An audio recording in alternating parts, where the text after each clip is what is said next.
भाइयों बहनों लिख के रखिए, मोदी तो क्या, बीजेपी तो क्या, स्वयं बाबा साहब आम्बेडकर भी इस संविधान को नहीं बदल सकते हैं। और इसलिए झूठ फैलाना बंद करो। और भाइयों बहनों, इनको पता होना चाहिए, ये जो संविधान सभा थी, डॉक्टर राजेंद्र बाबू नेतृत्व करते थे। बाबा साहब आम्बेडकर का दिल, दिमाग और कलम उसको शब्दों में डाल रहा था। और देश के गणमान्य लोग अनेक महीनों तक बैठ करके विचार विमर्श करके, देश की भावनाओं को समझ करके, देश की सामाजिक परिस्थितियों को समझ करके हमारे संविधान का निर्माण किया है। और जो लोग सनातन को गाली देते हैं ना, वो भी कान खोल करके सुन लो। ये जो संविधान इतना महान बना है, ये जो संविधान हमें देश को आगे ले जाने की ताकत देता है, इस संविधान को बनाने के लिए जो संविधान सभा थी, उसमें 80-90% से भी ज्यादा, 80-90% से भी ज्यादा सबके सब सनातनी थे। और उन सनातनियों ने इतना उत्तम संविधान बनाने में बाबा साहब आम्बेडकर का साथ दिया है। और इसलिए हकीकत तो यह है कि देश की आजादी के बाद संविधान को राजनीति का हथियार नहीं, संविधान को श्रद्धा के रूप में जन मन में प्रस्थापित करना चाहिए था। और हमारा देश ऐसा है जो रामायण में आस्था रखता है, महाभारत में आस्था रखता है, गीता में आस्था रखता है, वो आज के युग में संविधान के प्रति भी उतनी ही आस्था रखता। लेकिन आपने संविधान का राजनीतिकरण करने की कोशिश की है। हमने संविधान के प्रति आस्था पैदा करने के लिए लगातार कोशिश की है। जब पार्लियामेंट में मैं ये प्रस्ताव लेकर के आया कि हमने देश में संविधान दिवस मनाना चाहिए, तब कांग्रेस पार्टी के नेता श्रीमान खरगे जी ने पार्लियामेंट में उसका विरोध किया था। उन्होंने कहा था, अरे 26 जनवरी तो है, संविधान दिवस की क्या जरूरत है। उनको ये समझ नहीं आया कि भारत के संविधान के प्रति निरंतर श्रद्धा पैदा करते रहना चाहिए, संस्कार बनना चाहिए।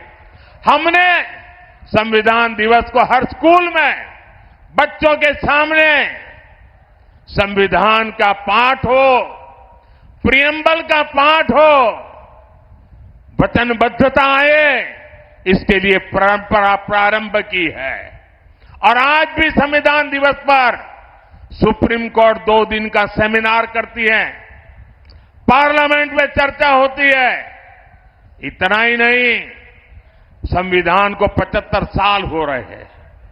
संविधान के 75 साल मनाने का सबसे बड़ा कार्यक्रम हमने प्रारंभ किया है। इतना ही नहीं, हम चाहते हैं कि संविधान सिर्फ अदालतों में दलील के लिए काम आए, इतना पूरता नहीं है।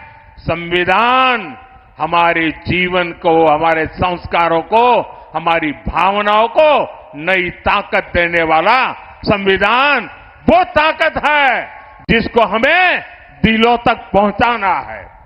आपके लिए संविधान राजनीति का हथकंडा होगा, हमारे लिए संविधान श्रद्धा का केंद्र है, हमारे लिए संविधान आस्था का केंद्र है, हमारे लिए संविधान आने वाले 2047 के सपनों को पूरा करने का हमारा मार्गदर्शक है। और उसको लेकर के हम स्वतः आजाद भारत को विकसित भारत की ऊंचाई तक ले जाने का संकल्प लेकर के चल रहे हैं। और इसलिए भाइयों बहनों, भारत के संविधान को इस प्रकार से गली मोहल्ले में ठोकरें मारने वालों लोगों को भारत के सार्वजनिक जीवन में कोई जगह नहीं है। अगर सामाजिक न्याय लाने की ताकत है तो हमारे संविधान में है। बिन सांप्रदायिक की सच्ची भावना को उजागर करने की ताकत है तो हमारे संविधान में है। और हम बड़ी श्रद्धा के साथ, इतना ही नहीं, बाबा साहब आंबेडकर को जो सम्मान हमने दिया है, आपको बोलने का अधिकार तक नहीं है। बाबा साहब आंबेडकर के जन्म से लेकर के जिन 5 महत्वपूर्ण स्थान पर बाबा साहब जी के जीवन का टर्निंग पॉइंट रहा है, उसको पंच तीर्थ बनाने का काम हमने किया है। और इसलिए भाइयों बहनों, इन लोगों को जान के समझ करके ये झूठी बातें बताने वालों को हमेशा हमेशा के लिए चुप करना बहुत जरूरी है। और इस बार आपका वोट हमेशा के लिए उनको चुप कर देगा, ये मैं आपको विश्वास दिलाता।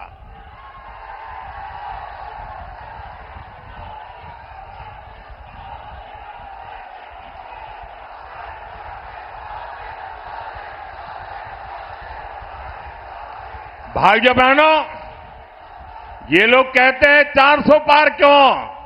मैं बताता हूं 400 पार क्यों। देश की जनता ने तय किया है 400 पार, क्योंकि देश की जनता 2047 में हिंदुस्तान। महंगी बिजली बिल की समस्या से छुटकारा पाइए, सोलर सिस्टम लगाइए। जी हां, आपके लिए बेहद आसान हुआ सोलर सिस्टम लगवाना। संपर्क करें Amity electronics corporation, Krishna Nagar, Mathura. जैसा कि मैंने आपको बताया कि भाई इसका ROI 25% है, यानी 25% का रिटर्न है। इसके हिसाब से देखा जाए तो जो लागत आप लगा रहे हैं वो लागत आपकी 4 साल में निकल आएगी।